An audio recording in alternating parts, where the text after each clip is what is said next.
Graça e paz, meus irmãos. Bom dia. Hoje, dia 24 de maio, né? Um dia de muita chuva, nos impossibilitou de chegarmos à igreja. Por isso, nós estamos fazendo a gravação da nossa escola dominical, um pouco mais curta, aqui da minha casa. Com a minha internet, ela não é tão rápida. Tentarei ainda ver se esse vídeo chega para vocês agora de manhã. Mas nós louvamos a Deus que ainda temos essa oportunidade de estar em comunhão. Que Deus abençoe a sua vida. Quero pedir oração pela família da irmã Aparecida, a qual ela perdeu a sua avó. Que o Senhor tenha misericórdia e console os seus corações. Que também abençoe a família do irmão Wilson, né? A irmã Maria esteve doente, internada, mas graças a Deus está em casa. Que o Senhor também abençoe a irmã Simone, esposa do irmão Cristiano, o irmão Severino, esposo da irmã Lourdes Barros, e outros irmãos e irmãs que estão doentes. Também os idosos da nossa igreja. Vamos orar. Pai, obrigado por esta manhã, obrigado por este dia, obrigado pelo pão de cada dia. Perdoa nossos pecados e nossas falhas e nos ajude, ó Pai, a buscar mais o Senhor. Que a nossa oração chegue à tua presença, que o nosso clamor, Senhor, chegue até a ti. Conforte o coração da irmã Aparecida, por mais difícil que seja, e de toda a sua família. Tenha misericórdia dela e dos seus familiares. Abençoe a irmã Simone, esposa do irmão Cristiano, e restaure a sua saúde para a tua glória. Abençoe a irmã Maria, mãe do irmão Wilson, e também restaure a sua saúde, assim também como abençoe o irmão Severino, e lhe dê saúde e graça para a glória do Senhor. Abençoe a sua esposa, a irmã Lourdes Barros, e abençoe também todos os idosos da nossa igreja. Que o Senhor proteja cada um deles e livre-os do mal, Senhor. Abençoe também as crianças, os jovens, os adolescentes. Abençoe as famílias. Abençoe toda a nossa igreja, Senhor, em nome de Jesus. Nós te pedimos, ó Pai, e nós te agradecemos e louvamos o teu santo nome. Desde já, nós te oramos agradecidos de todo o nosso coração, pedindo que a nossa oração sirva para glorificar o teu nome e também para alegrar a nossa alma. Nós te louvamos, te adoramos. Nós te rendemos, ó Pai, a nossa gratidão e o nosso louvor. Em nome de Jesus Cristo. Amém. Bem, meus irmãos, o texto de hoje é Zacarias, capítulo 3, verso 1 ao 5, para você encontrar facilmente aí na sua Bíblia. Você pode abrir Mateus e voltar algumas folhas, e aí você chega em Malaquias, e antes de Malaquias você chega no profeta Zacarias. Tá? Zacarias, capítulo 3, verso 1 ao 5, que diz: Deus me mostrou o sumo sacerdote Josué, o qual estava diante do anjo do Senhor, e Satanás estava à mão direita dele para se lhe opor. Mas o Senhor disse a Satanás: O Senhor te repreende, ó Satanás. Sim, o Senhor que escolheu a Jerusalém te repreende. Não é este um tição tirado do fogo? Ora, Josué, trajado de vestes sujas, estava diante do anjo. Tomou este a palavra e disse aos que estavam diante dele: Tirai-lhe as vestes sujas. A Josué disse: Eis que tenho feito que passe de ti a tua iniquidade, e te vestirei de finos trajes. E disse eu: Põe-lhe um turbante limpo sobre a cabeça. Puseram-lhe, pois, sobre a cabeça um turbante limpo, e o vestiram com trajes próprios, e o anjo do Senhor estava ali. Louvado seja Deus. Meus queridos irmãos, a profecia de Zacarias, ela aconteceu por volta do ano 520 a.C., e essa profecia aconteceu no mesmo período da profecia do profeta Ageu. São dois profetas pós-exílicos, são dois profetas que trabalharam ou que profetizaram para o povo de Judá, para o povo do Senhor, ali depois do exílio babilônico. Só que, diferentemente de Ageu, Zacarias ele era mais jovem, e ele fixa muito mais, né, os judeus a seguir na reconstrução do templo.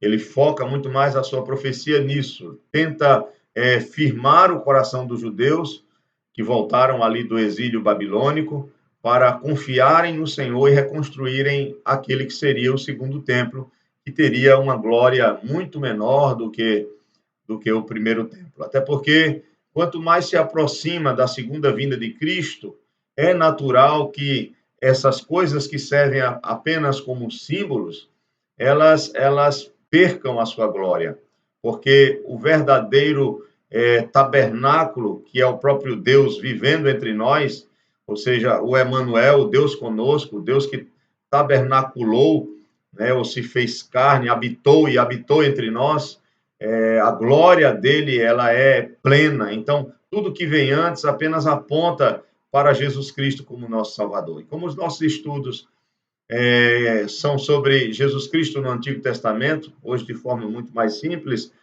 nós estaremos tratando esse texto, apontando para Jesus Cristo como nosso justificador.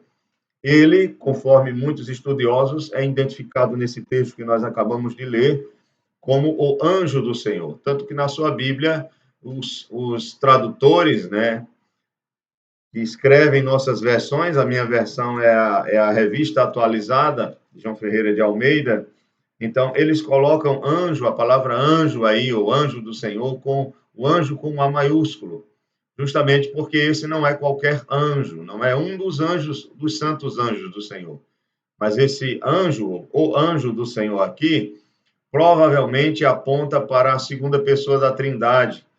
Aqui é uma revelação da sua pré-existência, da sua pessoa. Ele é esse anjo que vai tirar as vestes sujas do sumo sacerdote Josué e vai vesti-lo de vestes limpas. Por isso que nós vamos falar um pouco justamente do fato de ele ser o nosso justificador, isso que vai se tornar claro, muito claro, no Novo Testamento, tanto nos evangelhos e especificamente na carta de Paulo aos Romanos e também na sua carta aos Gálatas. Então, meus irmãos, Zacarias, ele exortando o povo a cumprir com o seu compromisso de reconstruir o templo, na verdade, ele está pensando ou conduzindo o povo justamente a realizar aquilo que Deus já tem planejado através desse povo, que é o seu plano redentor que vai alcançar todas as nações. O propósito, na verdade, de Zacarias, conforme o nosso texto, né, que é a lição número 11, é de exortar o povo de Deus a duas coisas. Primeiro, Zacarias ele quer levar esses judeus que estão recomeçando com muita dificuldade. Quando eles chegam em Jerusalém, Jerusalém está em ruínas, né? Jerusalém ela não tem nada a oferecer. Aquela cidade que tinha sido gloriosa agora é um monte de pedras e de paus. Né? Nós temos ali o templo destruído, o templo de Salomão, o glorioso templo de Salomão destruído. Nós temos também algumas dificuldades que eles vão enfrentar com os seus vizinhos, especificamente os samaritanos. Nós temos um número de judeus muito mais reduzido, menor, e é esse número que vai diante de todas essas dificuldades, recomeçar. E eles devem recomeçar por aquilo que é principal, que é a sua vida com Deus, que é a sua relação com Deus, que é a reconstrução do templo, para que a sua vida espiritual esteja em primeiro lugar, para que a sua busca do Senhor seja a prioridade deles. E aí as outras coisas também viriam consequentemente, né, depois disso. Tanto que quando você vai ler o profeta Ageu ele vai justamente exortar o povo de Israel pelo fato de que eles preferiram construir primeiro suas casas, cuidarem bem das suas casas, abandonando assim o cuidado com o templo do Senhor.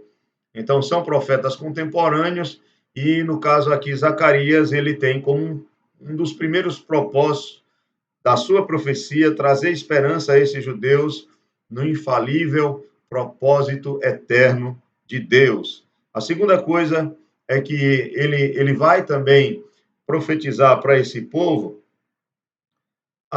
o fato de que eles, na sua profecia, ele vai tentar levá-los e vai conseguir isso, a confiar nas promessas de restauração que o Senhor tinha dado a eles. Os irmãos sabem que Deus, no próprio cativeiro, usou outros profetas, como no caso de profeta Ezequiel, acerca de profecias que trazem esperança dessa restauração, dessa reconstrução, desse plano redentor que vai ter continuidade através do povo de Israel. É justamente por meio desse povo que nós teremos a vinda do nosso Salvador e do nosso Redentor Jesus Cristo. E em terceiro lugar, o terceiro propósito do profeta Zacarias é justamente levar esse povo a viver e a servir a Deus com zelo e com diligência, tendo a convicção de que o Senhor cumpriria aquilo que tinha prometido. Então, nós temos três coisas. O primeiro propósito que nós falamos aqui da profecia de Zacarias era justamente levar esses judeus a terem esperança no infalível propósito do Senhor. O segundo é exortar o povo a confiar nas promessas de restauração que o Senhor havia prometido. E terceiro, também, esse povo deveria viver e servir a Deus com santidade, com zelo, com diligência, tendo convicção no que o Senhor tinha prometido para eles. Tá? Então, nós vamos justamente ver esse maravilhoso trabalho do profeta Zacarias, preparando o coração desses judeus a continuarem firmes em Deus e a fazerem a obra de Deus, mesmo diante de tantas dificuldades. Não é diferente conosco hoje, né? Nesse momento que nós estamos passando, nós também devemos continuar firmes, continuar unidos, continuar visualizando e tendo esperança, confiando, focando nas promessas de Deus para nós e não desistirmos, irmãos. É claro que esse momento vai mostrar verdadeiramente aqueles que são do Senhor, porque os que são do Senhor estarão sendo tratados por Ele e irão frutificar ainda mais diante dessas dificuldades. Como eu falei, o templo, esse segundo templo aqui, ele vai ser construído, esse povo vai conseguir realizar essa reconstrução.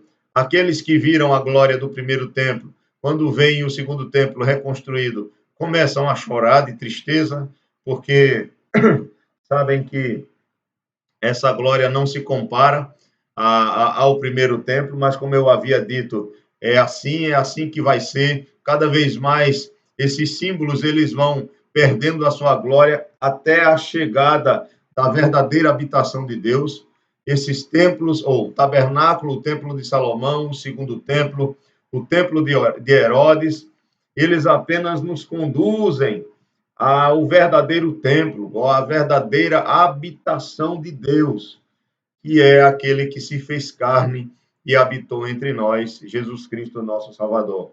Em Mateus, capítulo 1, versículo 23, nós temos aqui a palavra do Senhor que diz: Eis que a Virgem conceberá e dará à luz um filho, e ele será chamado Emanuel, que quer dizer Deus conosco.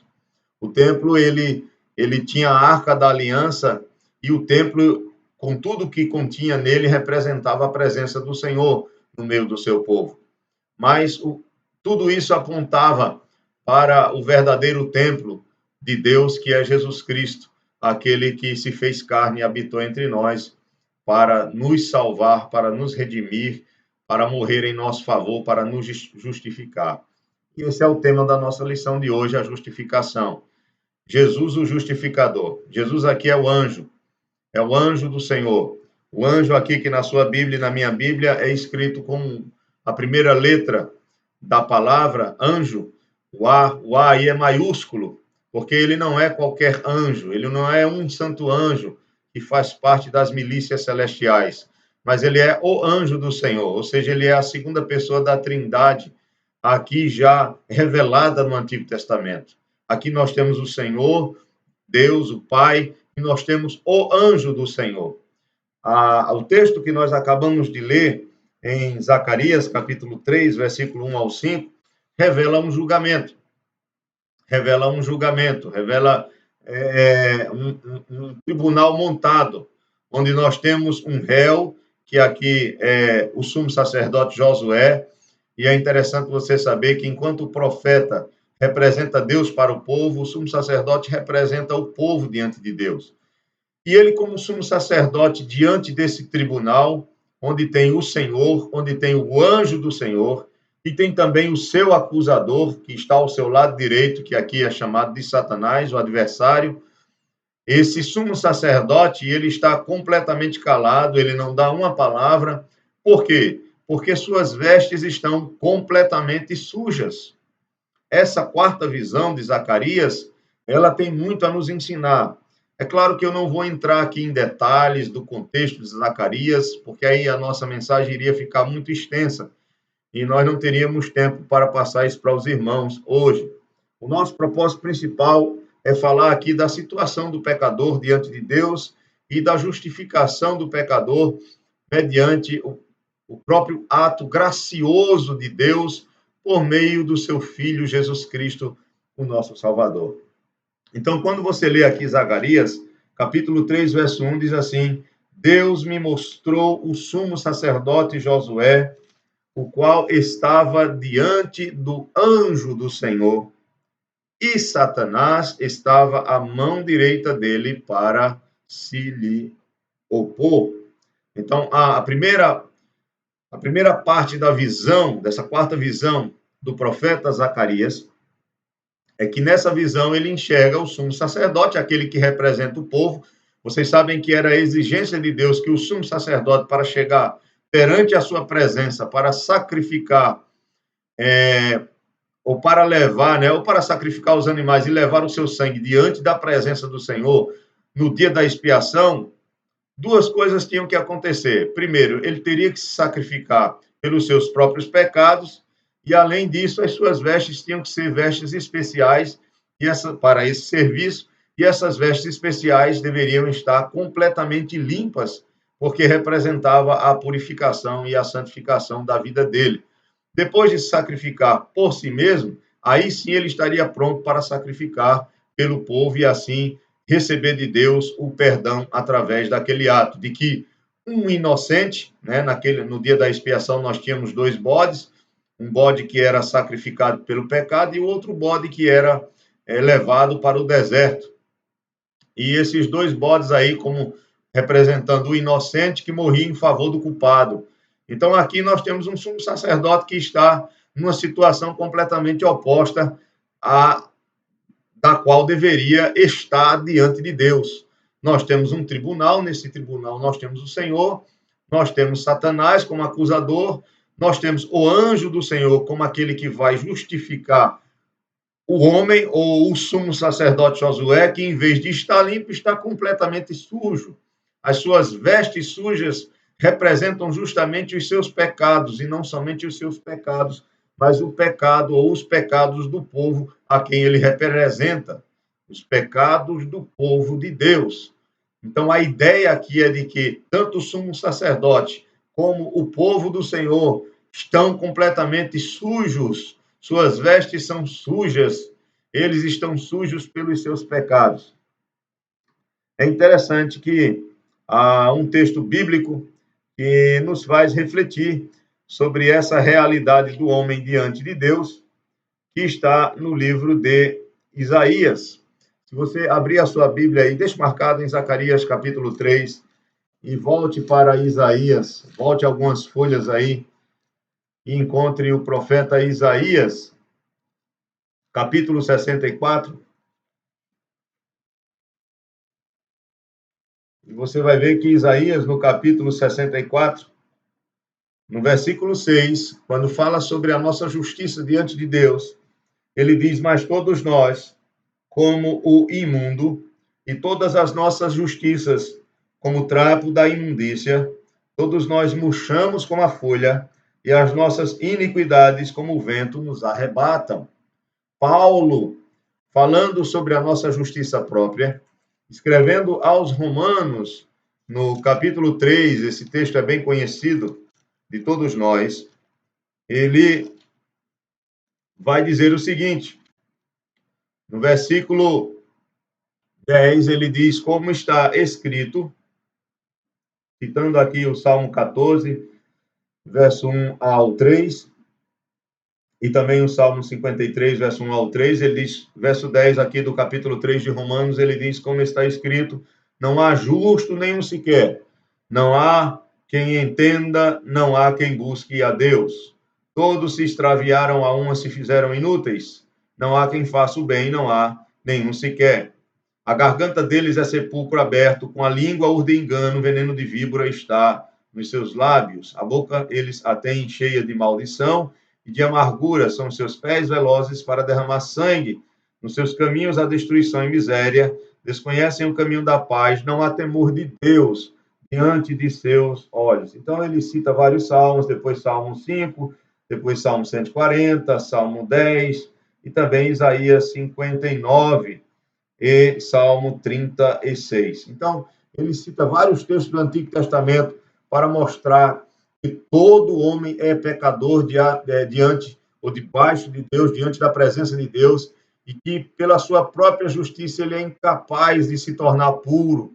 A mesma ideia é apresentada, só que aqui não especifica todo homem, mas especificamente todos os eleitos, que, é claro, estão incluídos dentro de toda a humanidade. Aqui está o sumo sacerdote Josué, representando o povo de Deus, que era o povo de Judá, o povo do Senhor naquela época. Então, a visão que Zacarias tem, voltando aí para Zacarias capítulo 3, é que quando Deus mostra o sumo sacerdote, esse sumo sacerdote está diante de um tribunal em que Deus é o juiz, em que tem ali um advogado, que é o anjo do Senhor, que tem o acusador, que é Satanás, e o réu, que é Josué com suas vestes sujas. Essa é a realidade que nós temos aqui. Interessante que no versículo 1 diz que Satanás estava à sua direita para se lhe opor. No hebraico, os estudiosos entendem e veem que essa frase também pode significar que ele está ao seu lado para lhe acusar ou para lhe fazer acusações, dá no mesmo. E nós sabemos que Satanás ele é o nosso acusador. É claro que algumas acusações dele são mentirosas, mas algumas das suas acusações também são verdadeiras. Algumas acusações que Satanás faz, no caso aqui, por exemplo, de Josué, do sumo sacerdote Josué, que não tem nada a ver com o Josué de Moisés lá, mas esse sumo sacerdote aqui chamado de Josué, ele estava realmente com as suas vestes sujas. E Satanás, se ele o acusar aqui, ele o estará acusando com verdades. A acusação aqui será verdadeira. Se ele apontar os pecados de Josué e os pecados do seu povo, esses pecados aqui eram uma realidade. De fato, as vestes de Josué estavam sujas. Veja aí o verso 3. Ora, Josué, trajado de vestes sujas, estava diante do anjo. Não Satanás, mas Satanás estava ao seu lado, mas diante do anjo do Senhor, que aqui aponta para o nosso Senhor e Salvador Jesus Cristo. Então, assim como em Josué havia vestes sujas, assim também todos aqueles que ainda não foram limpados ou justificados pelo anjo do Senhor ou por Jesus Cristo, nosso Salvador, pois esse anjo aponta para ele, continuam também com suas vestes sujas. E Satanás, ele pode acusar, sim, você e a mim, diante de Deus, por causa das nossas vestes sujas. E nós sabemos que a acusação, ela é uma arma muito poderosa, né? Você imagine aí, nessa visão, né, a realidade desse sumo sacerdote diante de Deus, diante do anjo do Senhor, com essas vestes sujas, sabendo que aquele que se apresenta diante de Deus numa condição dessa, ele merece, pela santa justiça de Deus, ser punido, ser consumido pela ira de Deus. Imagine a situação em que se encontrava esse sumo sacerdote Josué. Além do mais, tendo à sua direita um poderoso acusador lhe acusando de todos os seus pecados. Mas o que é mais importante nessa passagem é o que nós queremos frisar nesta manhã e é o que eu quero que você que está me ouvindo guarde no seu coração. É que em nenhum momento Satanás aqui é permitido falar. Muito pelo contrário, ele é repreendido pelo próprio anjo. ele é calado pelo próprio anjo. Por quê? Porque a graça de Deus será derramada sobre esse pecador que está completamente sujo diante dele. Porque é impossível que esse pecador por si só possa se limpar, ou possa se vestir, ou retirar essas vestes sujas e se vestir de vestes novas. Somente o próprio Deus, através do seu poder e da sua graça maravilhosa, é que pode justamente fazer isso por meio desse pecador. Então, esse é a última verdade, né? A primeira eu falei um pouco sobre a mensagem de Isaías, a segunda eu falei sobre a situação desse pecador aqui nesse tribunal, e a terceira é justamente a justificação desse pecador. Nós vamos ver que alguém toma a defesa de Josué. Quando o versículo 1 termina dizendo que Satanás estava ao seu lado para se lhe opor, no verso 2 diz: Mas o Senhor disse a Satanás: O Senhor te repreende. O Senhor disse a Satanás, muitos estudiosos entendem que aqui quem está falando é o anjo, pela continuidade do verso 1. Né? Então, o Senhor, ele fala diante do Senhor e ele fala para Satanás. Né? Esse Senhor aqui é o anjo. Então, mas o Senhor disse a Satanás: O Senhor te repreende. Veja. É como se o anjo dissesse a Satanás: O Senhor te repreende. Ó Satanás, o Senhor que escolheu a Jerusalém te repreende. E aí faz uma pergunta: não é este um tição tirado do fogo? Ou seja, a ideia é de que Josué estava sujo como alguém que estivesse sendo tirado de dentro de uma fornalha, estivesse todo sujo, né? Cheio de marcas de fumaça, né? De carvão preto ali, muito sujo mesmo. E aí, o verso 3 mostra a realidade. Ora, Josué, trajado de vestes sujas, estava diante do anjo, né? Josué estava com vestes sujas, né? Então, aí acontece algo maravilhoso, né? Que esse anjo aqui representando o Filho de Deus, Jesus Cristo, pré-encarnado, né? Sem estar encarnado, sem ter ainda se encarnado, já se manifestando, sendo relatado aqui como anjo do Senhor, repreendendo Satanás para proteger esse pecador e se colocando no lugar do pecador. Porque aqui, veja que coisa maravilhosa como a graça é revelada claramente aqui nesse texto. Primeiro, no versículo 2, esse anjo, ele vai dizer: o Senhor que escolheu Jerusalém. Então, a primeira coisa aqui que ele vai mostrar é que é um ato da graça de Deus. Josué está sujo diante de Deus, diante do Senhor, diante do anjo, está. Satanás está para lhe acusar, sim. Suas acusações serão verdadeiras, sim. Mas o Senhor escolheu o seu povo. Então, o Senhor, graciosamente, nós temos aqui a eleição da graça, ele escolheu o seu povo, ele escolheu Jerusalém. E nós sabemos que a Jerusalém, que representa aqui todo o povo de Deus, ou a igreja do Senhor, não é a Jerusalém literal. A Jerusalém é justamente aquela Jerusalém que nós temos em Apocalipse 21. É a Jerusalém que desce do céu representando a noiva de Cristo. Todos os salvos do Antigo Testamento e os salvos do Novo Testamento.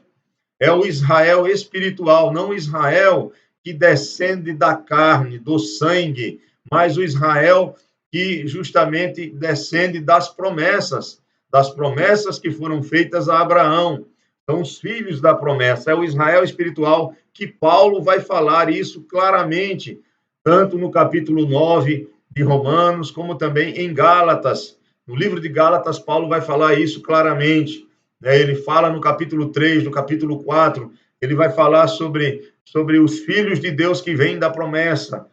E filhos de Deus esses que são justificados não pelas obras da lei, mas justamente pela fé naquele que sofre em seu favor. Então, a primeira coisa que nós observamos aqui na justificação do pecador é a eleição, é a escolha, é o fato de Deus ter amado o seu povo e ter manifestado esse amor através da eleição, do chamado desse povo e da obra de redenção que ele faz de justificação nesse povo.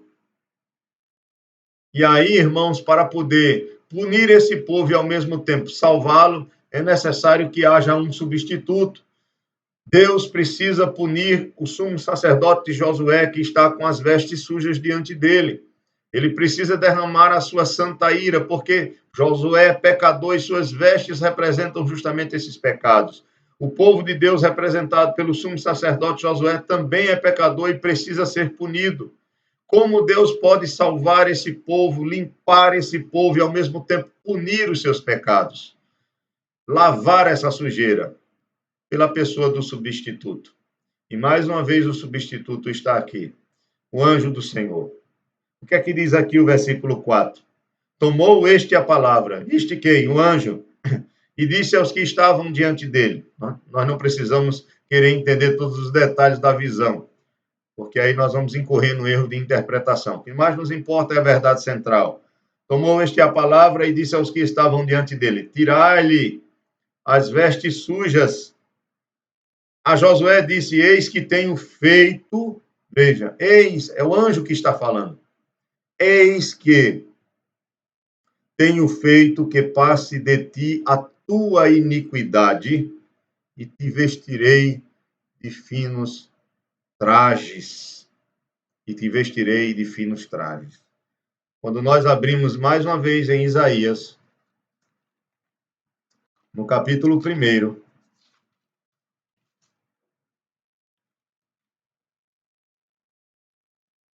no capítulo 1, Deus falando ao povo pecador, ele diz, no verso 18, vinde, pois, e arrazoemos, diz o Senhor, ainda que os vossos pecados sejam como a escarlata, eles se tornarão brancos como a neve, ainda que sejam vermelhos como o carmesim, se tornarão como a lã.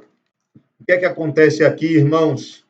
Quando o anjo do Senhor, ele ordena que as vestes de Josué fossem trocadas, ou seja, sejam tiradas as vestes sujas, para lhe colocarem vestes limpas que apontam para a pureza, para perdão, para justificação, ou seja, a justificação ela implica em que você sai daquele estado de merecedor de culpa e de condenação e passa agora para um estado de liberdade, de não estar mais debaixo de condenação, de estar livre da ira justa de Deus. E não somente isso, a justificação também nos conduz a receber as bênçãos dessa justificação, as bênçãos dessa relação agora que foi uma relação que foi restaurada com Deus, uma relação de inimizade agora que não existe mais,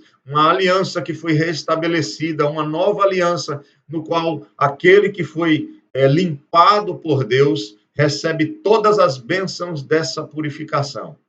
Então, o que é que esse anjo faz? É justamente o que Paulo vai nos dizer em 2 Coríntios, capítulo 5, verso 21. 2 Coríntios, capítulo 5, verso 21.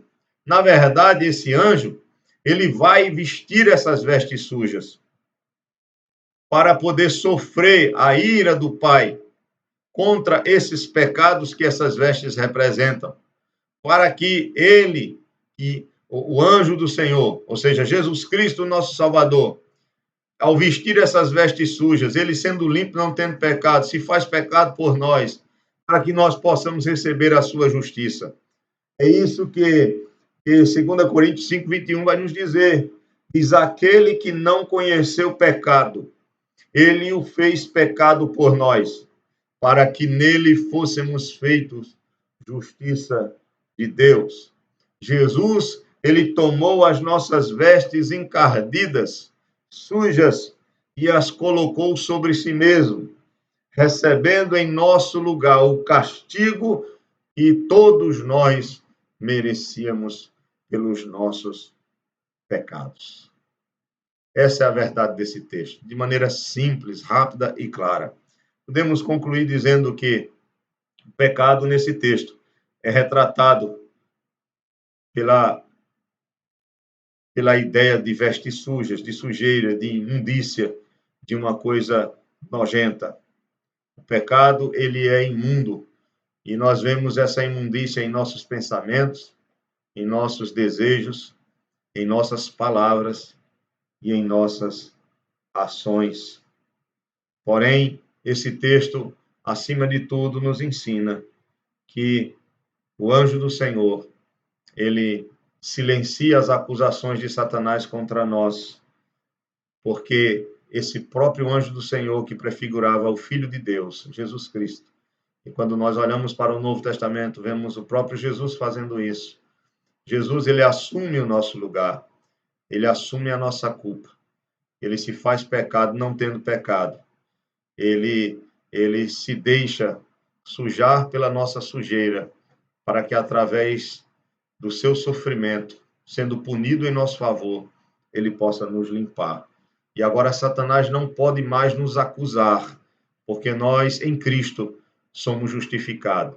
Mesmo pecando ainda neste mundo, até podermos ir para a glória e sermos plenamente purificados, tanto na alma como na ressurreição, no corpo, nós aqui temos todos os nossos pecados.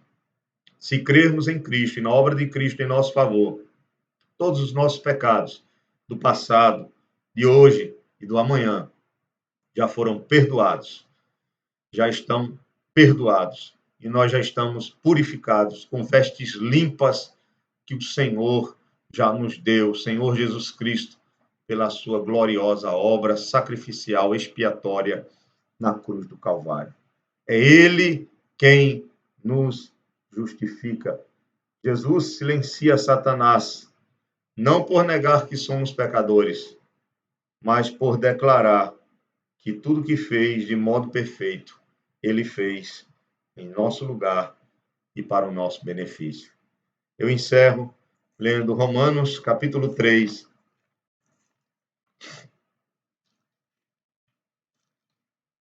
Desculpa a minha brevidade, mas hoje nós precisamos ser breves por causa da nossa internet. Romanos, capítulo 3, versículo 21, diz: Mas agora sem lei se manifestou a justiça de Deus, testemunhada pela lei e pelos profetas, ou seja, testemunhada pelo Antigo Testamento todo. Justiça de Deus mediante a fé em Jesus Cristo para todos e sobre todos os que creem, porque não há distinção, pois todos pecaram e carecem da glória de Deus, sendo justificados não pelos seus atos, não pelas suas obras, como os espíritas dizem, não, nós não somos justificados pelo que fazemos, não pelos nossos méritos. Mas Paulo diz, no verso 24 de Romanos 3, sendo justificados de graça, gratuitamente, por sua graça, mediante o resgate, ou seja, a redenção, o preço que foi pago, que há em Cristo Jesus. Verso 25, a quem Deus propôs, no seu sangue, como propiciação, mediante a fé, para manifestar a sua justiça, ou seja, Deus continua sendo justo. Ele não deixa de punir o pecador, ele não deixa de punir os nossos pecados, porque ele pune esses pecados na pessoa do substituto, que foi o seu santo filho, Jesus Cristo, sem pecado, para poder assim justamente nos substituir. E ele diz aqui no verso 25, a quem Deus propôs no seu sangue como propiciação mediante fé, para manifestar a sua justiça, por ter Deus, na sua tolerância, deixado impunes os pecados anteriormente cometidos, tendo em vista a manifestação da sua justiça no tempo presente, para ele mesmo ser justo e o justificador daquele que tem fé em Jesus. Jesus é o anjo do Senhor que nos justifica. Ou podemos dizer que Deus nos justifica através do anjo dele, que é Cristo, que assume a nossa culpa, que veste as nossas roupas sujas e sofre em nosso favor, para que através dele tenhamos o perdão, tenhamos a vida eterna. Deus abençoe a sua vida. E até hoje à noite, se Deus quiser, se não chover tanto, teremos a nossa live do nosso culto solene para a glória de Deus Pai, em nome de Jesus. Vamos orar. Pai, muito obrigado pela tua palavra. Muito obrigado pela nossa justificação. Muito obrigado porque o Senhor limpou a sujeira que há em nós. Pela obra que Jesus Cristo realizou na cruz do Calvário. morrendo pelos nossos pecados. Nós te agradecemos por tudo isso. Em nome de Jesus Cristo. Amém. Lembre de uma coisa. Quero fazer apenas ou repetir as perguntas da nossa aplicação que tem na nossa lição. Você possui a devida consciência da imundícia de seus próprios pecados? Será que nós possuímos essa consciência? Segundo, nós temos sofrido acusações do diabo, de Satanás, por causa dos nossos pecados? Então creia que Jesus Cristo é o nosso justificador. Seu sangue nos purifica de todo pecado. Deus abençoe, em nome de Jesus. Em nome de Jesus, que Deus abençoe a sua vida.